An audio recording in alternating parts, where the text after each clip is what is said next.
Now, as far as this whole orange and red scale thing, I couldn't really think of what else to do with the snakes. So for the time being, I was just like, for the tattoo, it could be whatever colors, you know.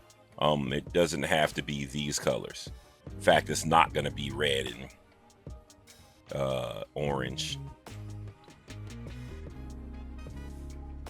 Yeah, the red pops, but like it's intense. It's intense.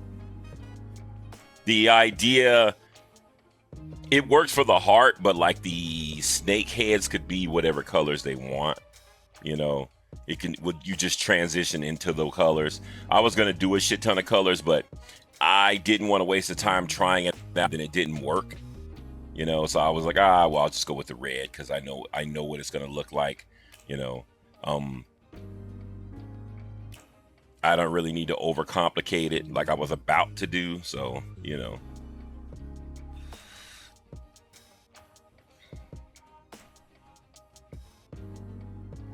I really hate, like, that's the reason why I really hate coloring, because I don't spend enough time thinking about the colors I'm going to use, which you really should, but I don't. A lot of times, if I don't just know right off the bat, I get real, like, antsy and just start trying stuff, and you hit the wrong mixture, and then you get kind of like uninterested in the whole thing. But, you know, if you have any questions, feel free to ask. By the way, how's your day going? Why'd I go to this? I was supposed to go to fucking eraser.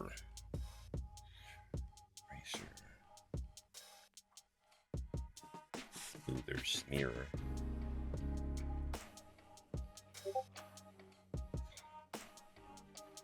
Oh, the client loved it, by the way. So it's a go on it's a go on the design. I showed the client, and they fucking started screaming like, holy shit, are you serious? And I'm like, damn, okay, I didn't really think it was gonna be like that. So it's definitely a go on the design. The colors are to be determined, because I told her the colors were just a marker. You could have whatever colors you want for the snakes. The heart can be a different color too, but red would be ideal. But, you know.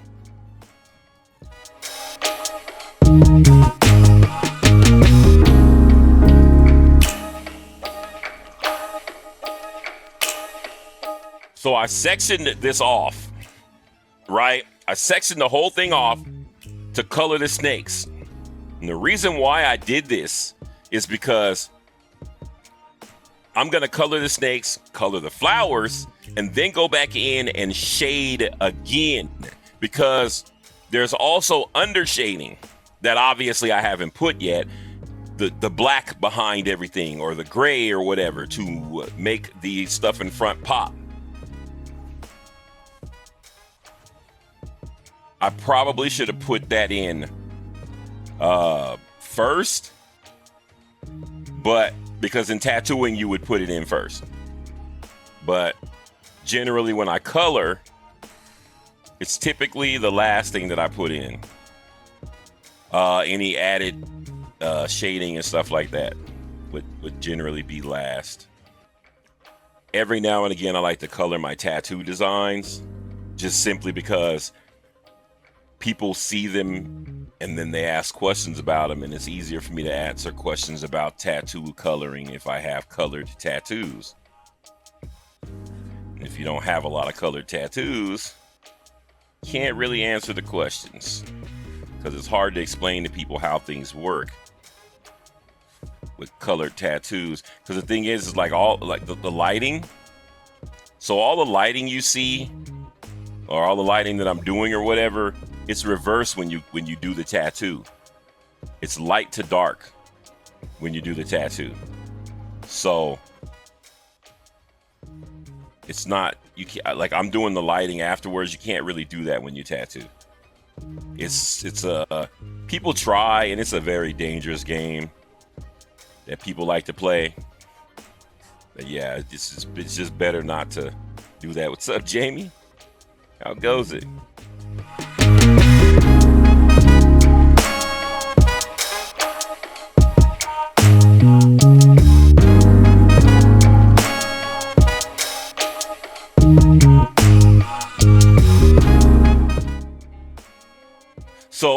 a good rule of thumb when you're dealing with coloring snakes or whatever, or coloring anything of that matter, but snakes specifically, you want to make sure you know what colors complement each other, because it's not, the snakes won't pop and they'll look dull and washed out if you don't know the balance and stuff like that.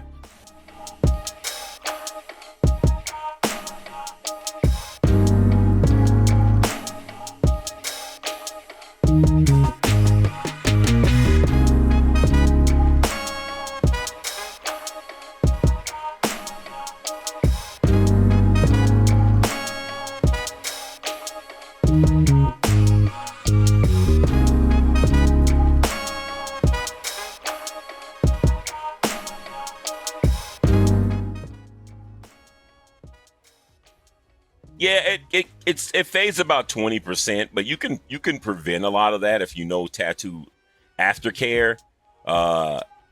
It's mostly color tattoos that fade a lot. People want super bright colors, but you don't understand there's a technique to making color stay bright in tattooing. And unfortunately, a lot of tattoo artists don't give a shit to learn it, but there is a technique to make colors staying bright, and if you give a damn about your tattoos and your customers, you learn it. And you fight for the ability to, hold on, what the fuck am I doing? You fight for the ability to make it look that way. See, I don't want to do this here. I want to shrink this down, make a new folder. All right. I don't want it to be on that one.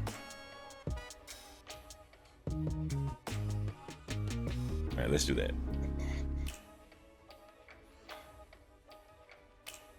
No. It doesn't hurt to keep it bright. That's what I'm saying. Like it's a misconception. The trick to keeping your tattoos bright is actually execution.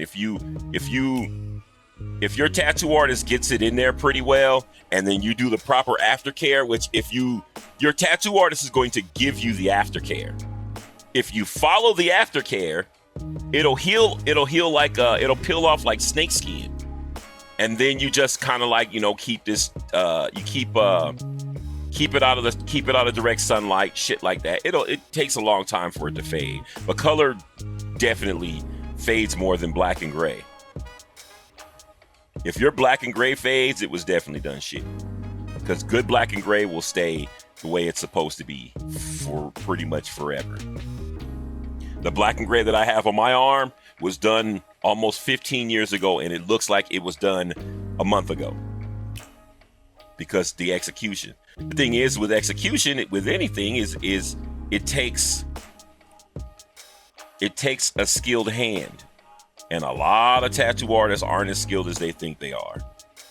You can't damage the skin. It's not that hard to do.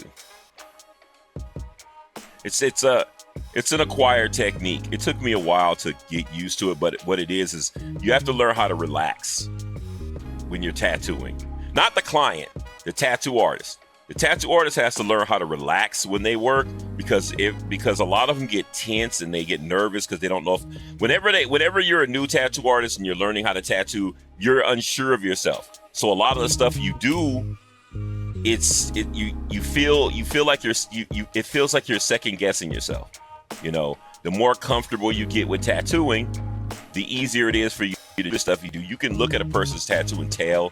A seasoned tattoo artist can look at an unseasoned tattoo artist and see if they aren't comfortable yet.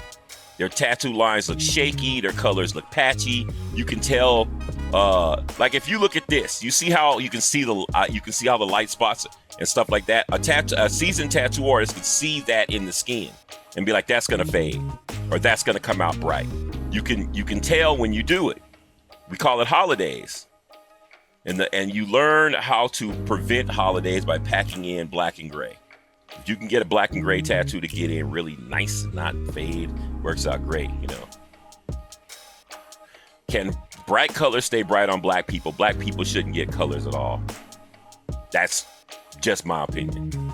No tattoo is, no color is gonna ever be bright on black people because they're black. It's just that simple. Like it's like writing, it's like coloring, it's like using colored pencils on a chalkboard. Like it doesn't work like that. But there will be black people that will get color, think it's bright, show it off once it's first healed, and then get all these other motherfuckers to want color. Color on black people looks like shit to me. And I'm black. And when people come and ask me for color and they black, I try to talk them out of it. Quite naturally, if they want it, I'm going to do it, but I'm going to tell them it's not going to look like shit, because it just looks like shit.